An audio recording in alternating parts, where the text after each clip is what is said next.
सोलापुरात वकिलांचा संताप. दिल्ली येथील विद्यार्थ्यांवर अमानुष लाठी हल्ल्याच्या निषेधार्थ वकिलाचा लाँग मार्च. दिल्ली येथील विद्यार्थ्यावर झालेल्या हल्ल्याच्या निषेधार्थ सोलापुरात वकील संघटनांनी एकत्रित येत लाँग मार्च काढला. सरन्यायाधीशांनी कॉकरोच हा शब्द उधारला नसता तर ही वेळ आली नसती. ज्यावेळी संविधानावर गदा येईल त्यावेळी रस्त्यावर उतरावे लागेल, अशी संतप्त प्रतिक्रिया वकिलांनी दिली आहे. केंद्रीय शिक्षण मंत्र्यांसोबत आता पंतप्रधानांनी राजीनामा दिला पाहिजे, अशी मागणी यावेळी वकिलांनी केली. देश विरोधी, संविधान विरोधी, देश विरोधी, हम अपना अधिकार मांगते, हम अपना अधिकार मांगते, नहीं किसी से भीख मांगते, हम अपना अधिकार मांगते, नहीं किसी से भीख मांगते.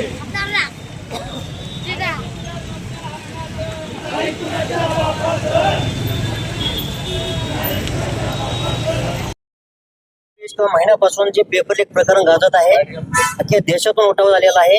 पांगचौक हे जंतर मंतरवरून गेल्या 15 ते 20 दिवसापासून आमरण उपोषण करत आहे आणि त्यांना पाठिंबा म्हणून अख्ख्या देशातून त्यांना तिकडं जात आहेत. म्हणजे आणि समाजातून हा उठाव होत आहे.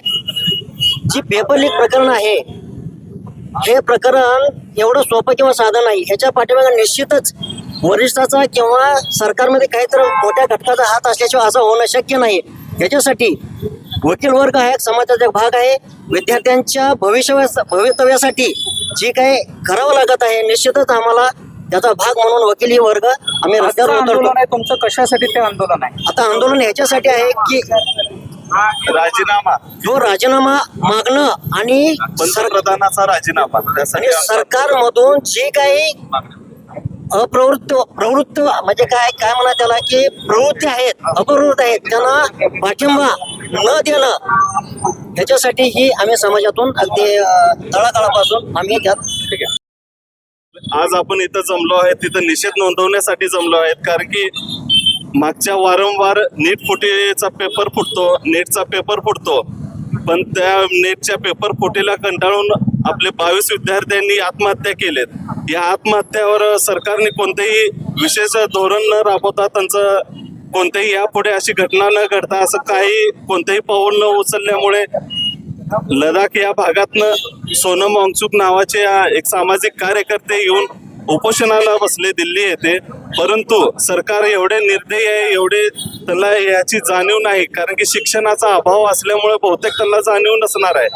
पण पुढे जाऊन त्यांच्याकडे उपोषणाचाही परिणाम होत नसल्यामुळे तुमच्याकडे मागणी काय? आता आमची मागणी, जो नीटफुटीचा पेपर आहे याला जबाबदार शिक्षण मंत्री आहेत, गृहमंत्री आहेत आणि त्यांना पाठीशी घालणारे पंतप्रधान आहेत, यांनी राजीनामा द्यावा व अमानुष जो विद्यार्थ्यांवर लाठी हल्ला झालाय याबद्दल सर्वांना जे पोलीस जबाबदार आहेत किंवा त्यांना आदेश देणारे जो कोणी व्यक्ती जबाबदार आहे त्यांच्यावर कठोर कायदेशीर कारवाई करावी व त्यांना सुप्रीम कोर्टाने काल सुनावणीच्या वेळेस ते असं सांगितलंय CJI की आम्हाला वेळ नाही व्हिडिओ बघण्यामध्ये, त्या विद्यार्थ्यांना हे आपल्या देशाचे 3 मोस्टली पिलर आहेत, ती इंडिपेंडंट त्यांची हे आहे.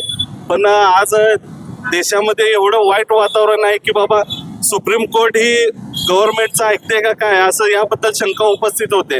एवढं मोठं आंदोलन होते, मुलांना एवढं मारलं जातं, विद्यार्थ्यांवर लाठी हल्ला होतो, त्या लाठीला सळे लावतात, तरीही सुप्रीम कोर्टाला याची जाणीव नाही. हे खूप मोठी खेदाची गोष्ट आहे.